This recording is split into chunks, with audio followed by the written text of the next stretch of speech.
İradə nədir? İradə, insanın özü ilə savaşdığı, amma qalib gələndə bütün həyatının dəyişdiyi görünməz bir gücdür. O, sənin içindəki səsdir, dayanma, davam et. Deyən, çətin olsa da düzgün olanı et. Deyən, indi yox desən, sabah özünə təşəkkür edəcəksən. Deyən bir səs. İradə sadəcə hər şeyi bacarmaq deyil. İradə, bacarmadığın zamanlarda belə təslim olmamaqdır. Səhər yuxudan durmaq istəməyəndə, amma qalxanda. Tənbəllik daha rahat gəlsə də, dərsə, idmana, işə başlamaqda. Kiminsə görmədiyi anlarda belə düzgün olanı seçməkdə, iradə oradadır.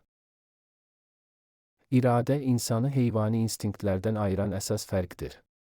Heyvan aclığını hiss edəndə dərhal hərəkətə keçir. İnsan isə aclıq, tənbəllik, istək, qorxu kimi hisslərə tabe olmamağı bacardıqda, o zaman həqiqi insan olur.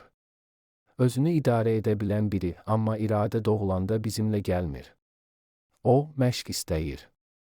Zəif başlanar, amma hər dəfə özünü çətin vəziyyətdə sınağa çəkdikcə güclənər. Bir gün telefona yox deməklə, bir gün şəkərə yox deməklə, bir gün pornoya, tənbəlliyə, mənasız vaxt itkisinə yox deməklə böyüyər. İradənin gücü çətin günlərdə özünü göstərir. Hamı motivasiyalı ikən işləmək asandır. Amma motivasiyanın qalmadığı günlərdə də davam edə bilirsənsə, bax, bu iradədir. İradəli insan həyatda hər zaman qalib gəlməyə bilər, amma heç vaxt təslim olmaz. Çünki o bilir, bugün hayır demək, sabah daha böyük bəli demək üçündür. Bugün zəhmət çəkmək, sabah rahat nəfəs almaq üçündür. İradə, sənin sabahki həyatını formalaşdıran bugünkü seçimin gücüdür və unutma, iradəli doğulmazlar. İradəli olunar.